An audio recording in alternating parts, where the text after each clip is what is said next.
My talk's going to be a little bit different.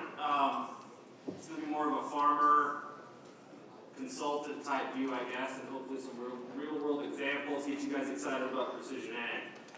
And a different concept here in North America. Like I said, I went to school at Montana State, work on the family farm. We have about 4,000 acres.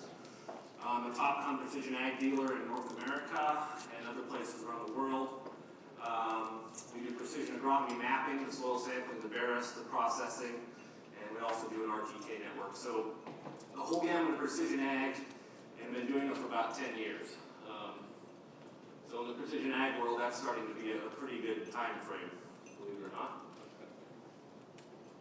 Okay, so I guess we'll try and use the laser. You guys have all seen these graphs. I'm going to zip through some of this stuff. I've been giving this talk in a few places the last few months. Everybody knows this one. The world population is going up, land staying flat, and we need to produce more food.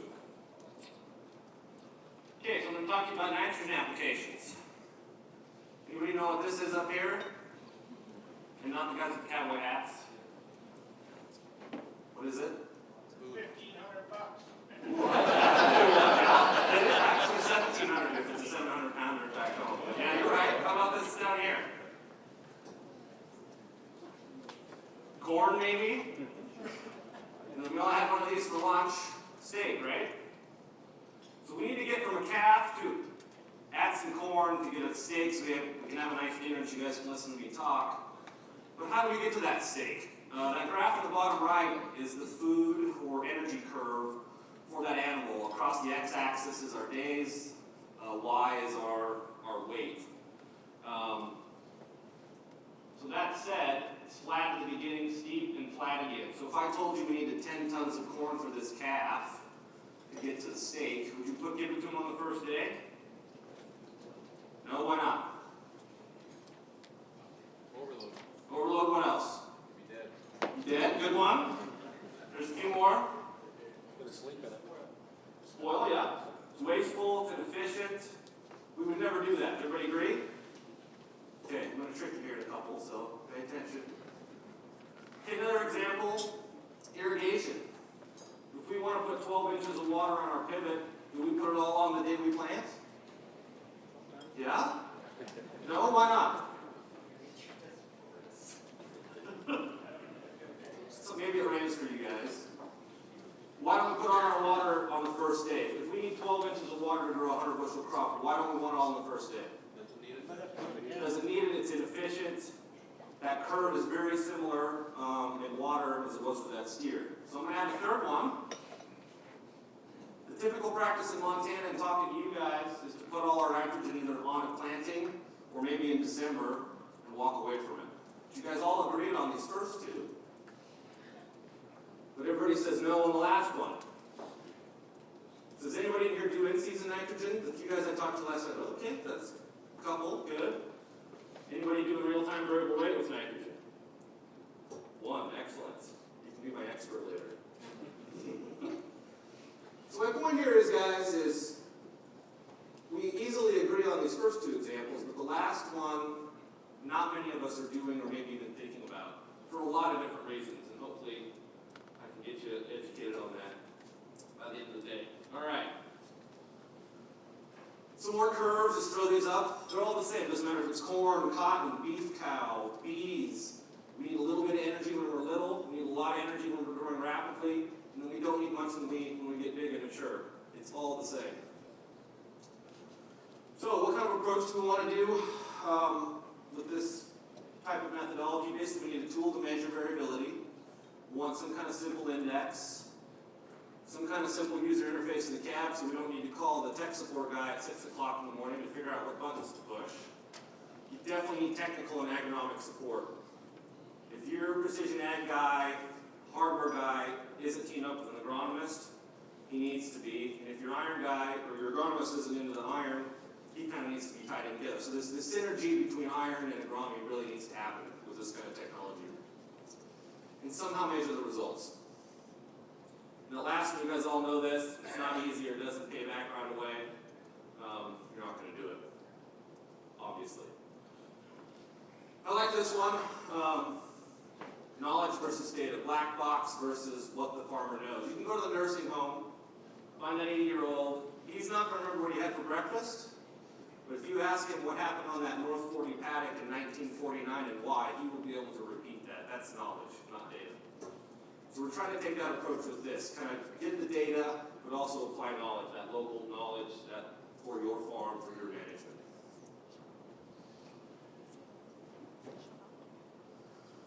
Okay, so variable rate, precision ag kind of started with variable rate. You guys have probably heard the soil election machine and people doing all these crazy things in the late to mid 90s. It was awesome. And then the light bar came out. We kind of forgot about variable rate. Then we got auto steer. And we're kind of coming back full circle. In Europe, variable rate's definitely taking off a lot more than here. But I think we've finally gotten out of the honeymoon period with auto steer. We're into tighter margins.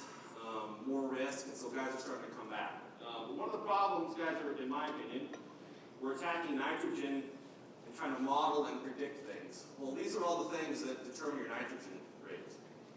And oftentimes they're changing on a weekly basis, on a daily basis, and they're unpredictable. Phosphorus and potassium, completely different. They're historic, they don't move around, they take a long time to fix. So as far as variable rate goes, you have a lot more leeway with P and K. It's not changing very rapidly. I'm keeping on my time here. All right, so what I'm basically talking about today is remote sensing. I'm going to talk about the different platforms, and then I'm going to get really specific on one in particular, just because I have a lot of experience with it. But basically, there's three platforms. You guys have all probably seen or heard of it. They're satellite-based, ground-based, which I'll get into a lot of detail later, and then low elevation or UAS.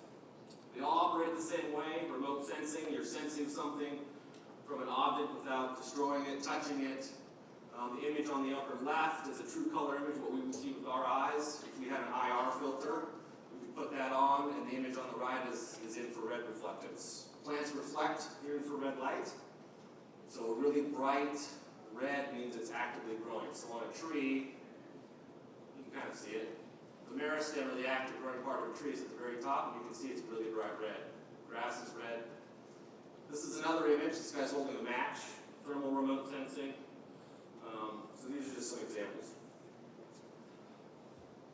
The wavelengths of light, I'm not going to get into a lot of detail here, but we see red, greens, and blues, and these sensors technologies are typically looking at near infrared, and there's some different platforms that also look at red edge. I'm going to say red edge a few times. It's highly sensitive to chlorophyll. It's not just biomass. It's actually looking at what's inside the biomass. Near infrared is going to have a huge response to leaf area, moisture, and biomass. Just one example, Rapid Eye System, I put them in here. I worked with them with a pilot program. They were based in Germany. They're now based in Lethbridge, I think under a different name. I got really excited about these guys because they had a 5-satellite constellation, a 5-meter resolution, and it was red edge, and we were going to change the world with this about 7 years ago because of the frequency and the kind of data we were going to get. Very cool systems.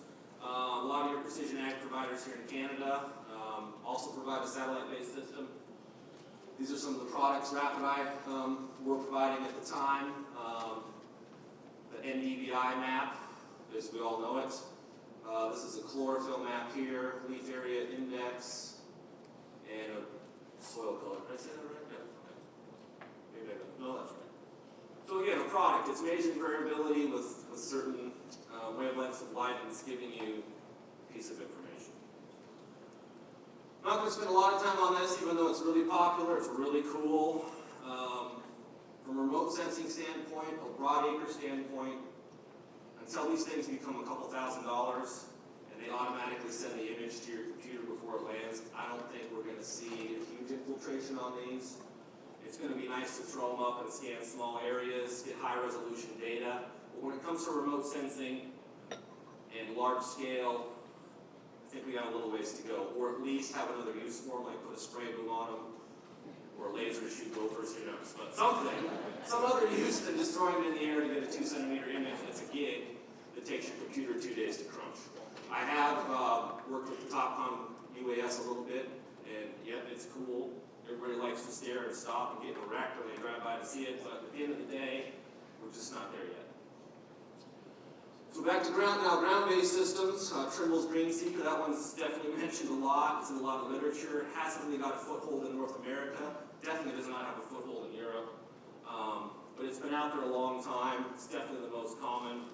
A lot of work's been done at Oklahoma State on this sensor. The boom-mounted sensor, usually in a pack of 4 or 6 along the boom. It uses an LED light source. Light hits the ground, comes back to the sensor, it goes to a secondary computer, and you get an NDVI number, which is all relative to what you're doing, and it's -1 to 1, which from a farmer perspective, that really doesn't mean a whole lot to me, but it is a value, pretty easy to implement and get on your equipment. Here's another example. You can see the sensor here on the corner of the boom.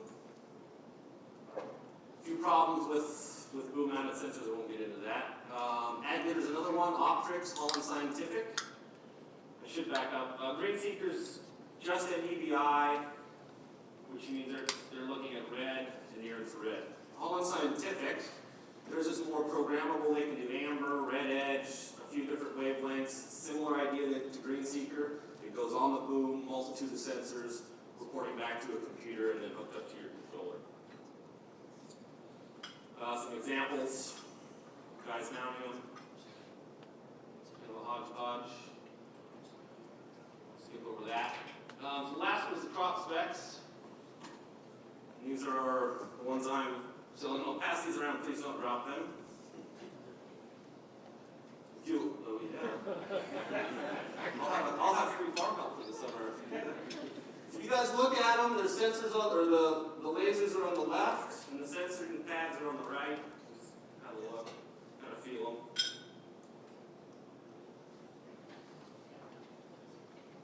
I've been using crop specs since about 2008. Before that, I had a Yara passive end sensor, which looked like a blue canoe. I don't have any pictures. So this was a pretty awesome advantage to what I was using before. It was a laser light source. You could go day or night.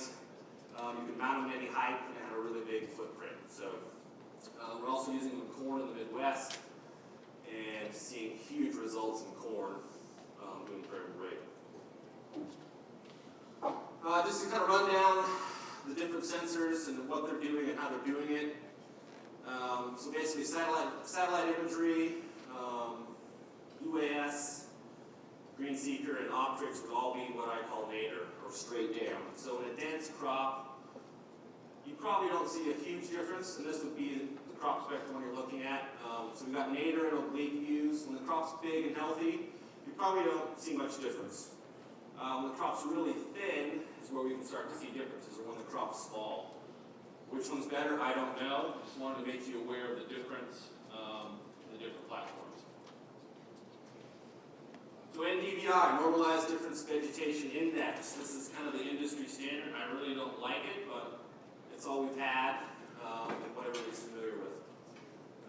I had to get a few charts here to keep up with the PhD, so this is my chart. So on the bottom, our NDVI scale. On the left is our N uptake. This was a trial done by Yara in Germany, I think in 2008. And they had successive plots with varying rates and growth stages. The dots here are the growth stages. And so essentially they would scan the plot, cut the leaves, send it to the lab, and get an actual nitrate test. And then what they were trying to do is correlate a remote sense piece of data to what the plant's actually doing. So this is the NDVI using red, so we're using red and near infrared. And you can see when the crop's small, down here it fits really nice. But up here it starts to fall apart. And an R-squared of 0.76 in research world, that's okay. But for a farmer, we want 100% or near it, right? So we're perfect. So just by changing from red to red edge, like just a simple change in wavelength,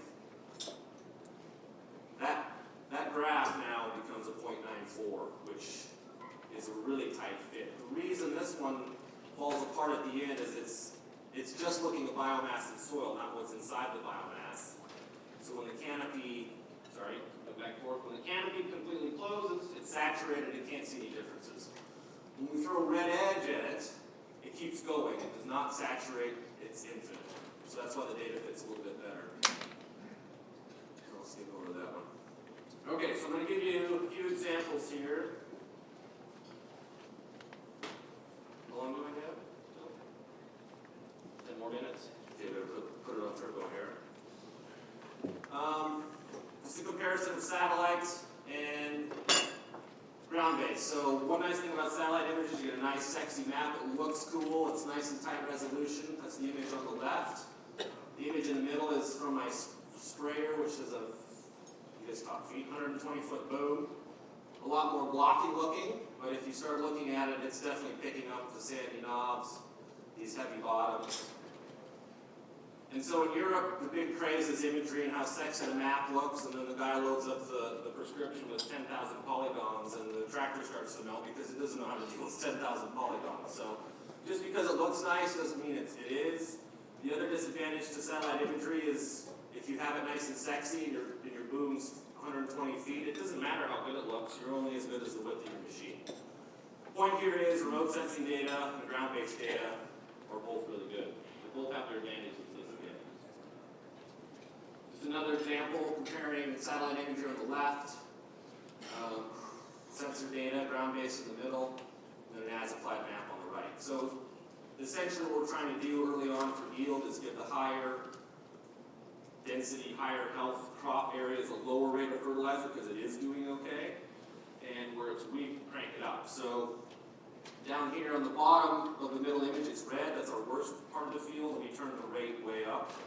Where the crop was doing really well, and we're sure we backed it down. And then if this was a wheat field, we would do that strategy probably every 2 to 3 weeks, depending on weather, yield goal, and then the very application would be done between flag leaf and flowering. We would invert that and put more nitrogen on the bitter areas and less on the wheat to get that protein level. Just a quick comparison on the long-term yield map and sensor data. The map on the right is a 5-year normalized yield average. The map on the left is a sensor map with a grassy weed problem here. So if we were to use this map, here's that grassy weed problem. If we were to use the map on the right to drive our nitrogen requirements, it would have been wrong. We would have been feeding the weeds and creating an even bigger mess. So this is just to demonstrate long-term yield does not always mean this year's yield. There's always something that can affect it. Passive scanning. Just briefly, this was a back-to-back, 5 days apart. All the red areas are gophers. This was a custom job I did personally.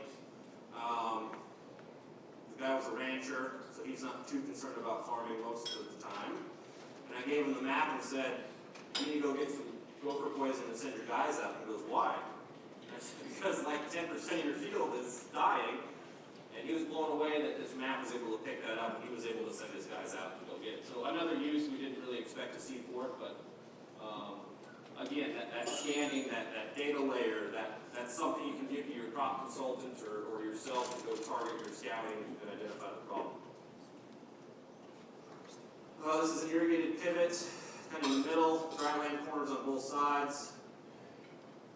Just kind of flick through it. This was this year. You can kind of see the variability start to even out as the season progresses.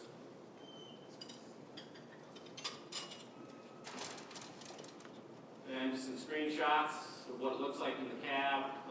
This is the actual scan map. Red is bad, green is good.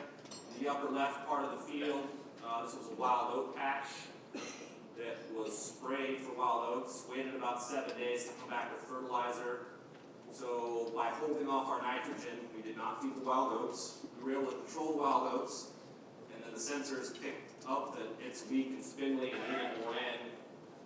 And so that area got the highest rate. White being the highest rate, red being the lowest. So weaker crop gave it more N. Another example. You down to 5 yet? All right, I think I'm about to the end here. And I had to put a chart up here because I was feeling left out yesterday. I didn't have a busy chart. And I actually got asked this. The main two you want to look at is what the recommended nitrogen was per field, what we actually applied, and the averages. on average, on this farm, based on traditional agronomy, just by doing variable rating in season, we saved 30 units of nitrogen per acre. So on a 1,000-acre farm, that's 30,000 units, 50 cents a unit, that's $15,000 just in fertilizer savings. This farm also did 15 to 16% protein, so we got a huge premium for that. Harvestability was better. But this was kind of the first data set we've had where we can kind of see what the normal practice would have been as you crossed your fingers and put it all on up front versus doing it more intensively. Just lastly, and I got a video for you, some of the things that are impeding this technology. You guys are successful, you got new equipment, you're buying land, why change it? It's not broke, right? Don't fix it if it isn't broke. Tracks in this field. Oh my goodness, there's a track in my field. I can't stand that. This is a common, it's just an aesthetic thing. You definitely lose some ground, but the benefits are a lot better. You need different equipment. You need to be more timely on your applications, and you need a little bit more information to make the decision. So it's not something you jump in and do your whole farm. You maybe do a field or two and get your feet wet and start making better decisions. Why is it important to you guys? Less lodging, more ripening, less leaching, less risk. The other advantage to in-season nitrogen is you're really only risking your checkbook 2 months, meaning you're going to put the fertilizer on a month after it's up, and you probably only got 45 more days of growing. So you really only need to have money in the bank for 2 months to afford the fertilizer versus I'm going to put it all on in the fall. You're carrying that for 12 months. That's a cost. Wheat, back to the protein premium. Bottom line here, on a 2,000-acre farm, this was as of yesterday, we're looking at a $100,000 increase in quality just by increasing the quality by 1%. I don't know what you guys get for premiums here. It's one thing I forgot to ask last night. The numbers get big fast. So, I can't believe it's over already. So just to take home, you know, just because you're irrigated or just dry land, it's not one or the other, it's both. It works on all. Just scanning and not doing the application is good for scouting. This is not going to breastfeed your farm. You need to have your micronutrients in balance. You need to have your weeds under control. You need to be a good farmer already, and this just takes you to the next level. Got to fix all the other problems first. Red edge is more sensitive than red, and the simpler the better. You guys have heard all that. So, if you want to write this down quick, I got a little video for you. Maybe. Which way did you go?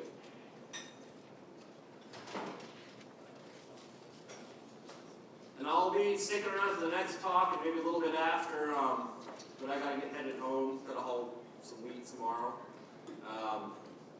Definitely, if you want to chat with me, write this down and catch me here before I take off. So.